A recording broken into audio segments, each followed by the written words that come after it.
सतना शहर के पीएम श्री शासकीय डिग्री कॉलेज में एनएसयूआई के कार्यकर्ताओं ने जमकर प्रदर्शन किया।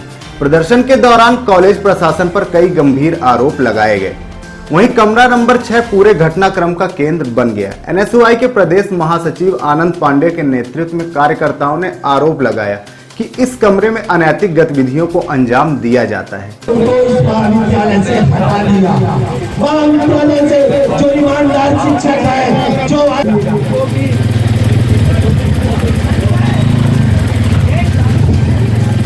सर मीडिया यहाँ खड़ी है, 6 नंबर की चाबी माननीय बाबूजी को बुलाया जाए, बड़े बाबू को उनसे बुलवाकर चाबी बुलवाई जाए।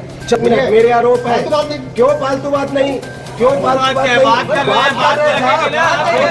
नहीं, और आप मेरे को धमकाइए नहीं, मेरे को धमकाइए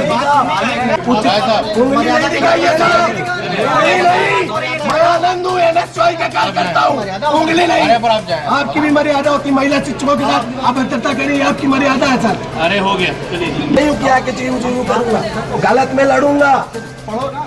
आप ज्ञापन सारी वाला पर्वत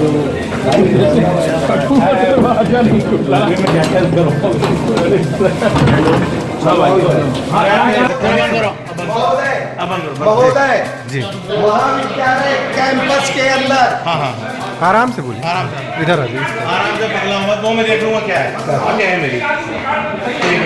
हेलो हेलो, अरे एक मिनट रुक,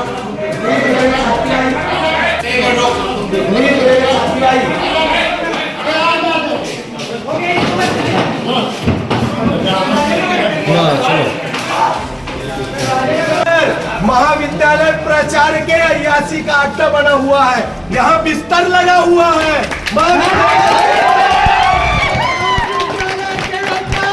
बिस्तर कैसे लगा हुआ है, ये बात पूछ रहे एनएसयूआई आई है। क्या बिस्तर लगा रहना चाहिए?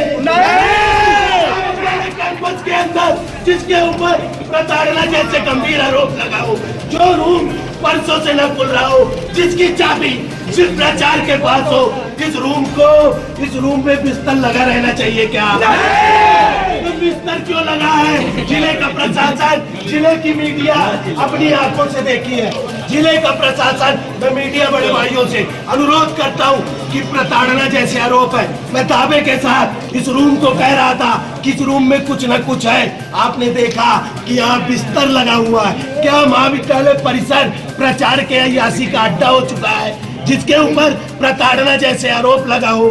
शाम को 6 बजे के एनएसयूआई के कार्यकर्ताओं ने कॉलेज प्राचार्य को एक ज्ञापन देने पहुंचे थे। इस ज्ञापन में उन्होंने कॉलेज प्रशासन और कुछ कर्मचारियों पर महिला शिक्षकों के साथ अवैध व्यवहार करने, अनैतिक गतिविधियों को बढ़ावा देने तथा कॉलेज के नाम पर अवैध चंदा वसूल करने का आरोप लगाया। एनएसयूआई सतना की मांग थी कि महाविद्यालय के दोषी प्राचार्य को यहां से निष्कासित किया जाए। प्रमुख मुद्दे थे सर कि महिला प्रताड़ना, यहाँ जो महिला शिक्षक है उनको लगातार प्राचार्य द्वारा प्रताड़ित किया जाता है, छेड़छाड़ किया जाता है। ऐसे गंभीर मुद्दों पर एनएसयूआई सतना लड़ने आई थी। साथ ही महाविद्यालय परिसर के प्राचार्य ने शिक्षा वसूली की, चंदा वसूली की सर, महाविद्यालय के शिक्षकों को दबाव बनाकर इनसे जबरन चंदा वसूला गया, जो राजनीतिक पार्टी का एक प्रारूप है, उदाहरण है। साथ ही तीसरा प्रमुख मांग में मैं लड़ने आया था सर कि यहाँ पक्षपात गतिविधियों का महाविद्यालय प्रशासन द्वारा संचालन किया जा रहा है। बाद में जब मैंने इस रूम को, यहाँ महाविद्यालय परिसर में एक रूम है, उस रूम का नंबर है 6, उस रूम की चाबियां सिर्फ महाविद्यालय प्राचार्य के पास है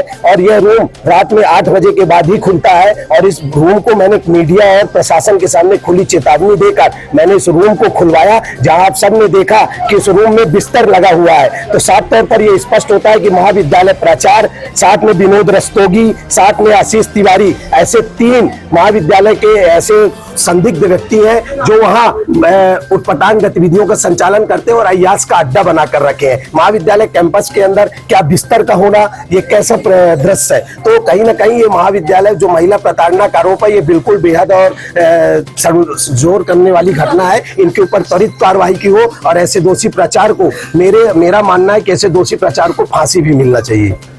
आनंद पांडे का कहना है कि इन पैसों का उपयोग सत्ताधारी दलों को राजनीतिक लाभ पहुंचाने में किया जा रहा है। ज्ञापन के दौरान माहौल इतना गर्म हो गया कि पुलिस और प्रशासनिक अधिकारियों की मौजूदगी में कार्यकर्ताओं ने कॉलेज का कमरा नंबर 6 खुलवाने की मांग कर दी। एनएसयूआई का आरोप था कि इसी कमरे में कॉलेज प्राचार्य और 2 अन्य कर्मचारी अनैतिक गतिविधियों को अंजाम देते हैं। काफी ननुकुर के बाद एसडीएम राहुल सिलाड़िया एवं कोलगवा टीआई सुदीप सोनी ने कमरे की चाबी मंगवाकर दरवाजा खुलवाया तो अंदर का नजारा देख हंगामा मच गया। कमरे के बीचों बीच बिस्तर लगा हुआ मिला, जबकि अलमारी से पूरा कमरा चारों तरफ से घिरा हुआ था। इसे लेकर एनएसयूआई कार्यकर्ताओं ने कॉलेज प्रशासन पर गंभीर आरोप लगाते हुए जमकर नारेबाजी की। फिलहाल प्रशासनिक अधिकारियों ने मामले की जांच के बाद उचित कार्रवाई का आश्वासन दिया है। 28 अक्टूबर को शासकीय जो स्नातकोत्तर महाविद्यालय है उसमें जो आर्थिक अनियमितता है और पद का दुरुपयोग, शिक्षकों के शोषण और महिला शिक्षकों को प्रताड़ना के संबंध में एक ज्ञापन के द्वारा दिया गया है। ये रूम नंबर 6 के इन्होंने जांच करने के लिए खोल के दिखाने को कहा था, तो उसमें प्राचार्य जी से अनुमति ली गई, जिनमें उन्होंने कहा उन्हें कोई आपत्ति नहीं है। चेक किया गया, वहाँ पर एक जो है बेड लगा पाया गया था और इसके अलावा वहाँ पर जो अलमारी थी वो है, वहाँ पर ऑफिस के दस्तावेज भी होंगे। इसके बारे में पूछने पर बताया गया कि कुछ चेक रूम है इनके द्वारा बताया गया अपने स्टाफ के द्वारा। तो अब बाकी अन्य को इसके अतिरिक्त कोई आपत्तिजनक चीज वहाँ पर नहीं पाई गई। अभी विज्ञापन हाल ही में प्राप्त हुआ है, इसको चेक करते हैं हम लोग और फिर जैसा निर्देश होगा वरिष्ठ अधिकारी को कार्रवाई करेंगे। वहीं कॉलेज प्राचार्य एससी राय ने अपने ऊपर लगाए गए सभी आरोपों को निराधार बताते हुए सफाई पेश की है। फिलहाल इस पूरे घटनाक्रम के बाद सतना डिग्री कॉलेज का कमरा नंबर 6 चर्चा का विषय बना हुआ है। देखिए, छात्र संगठन है, बहुत सारी बातें करते रहते हैं। उन लोगों की जो बातें आरोप पत्र में उन लोगों ने लिखा है उसको हम पढ़ेंगे। अब जो मेरे पास नहीं आया है उसके बाद हम उनका जवाब देंगे। रूम नंबर 6 को लेकर शासन के सामने खुलवाया जाए, उसमें अंगारियों के बीच बेड पाया गया है। इस महाविद्यालय में 10,000 विद्यार्थी अध्ययनरत हैं और जो हम लोगों का एक्रेडिटेशन करने वाली संस्था होती है नैक, उसमें सिक रूम का प्रावधान है, उसके कुछ निश्चित अंक निर्धारित हैं। तो नैक के नज़रिए से वो सिक रूम बनाया गया है। रेड क्रॉस होता है, रेड क्रॉस में भी इस बात का प्रावधान रहता है कि अगर कोई बच्चा बीमार पड़ता है इतने बड़े महाविद्यालय में तो उसको प्राथमिक उपचार के लिए सुविधाएं होनी चाहिए। उसमें एक हल्का फुल्का सू होना चाहिए। कई बार बच्चे बेहोश हो जाते हैं, अचेत हो जाते हैं या असहज महसूस करते हैं। इस दृष्टि से उस कमरे का निर्माण उसके लिए किया गया है।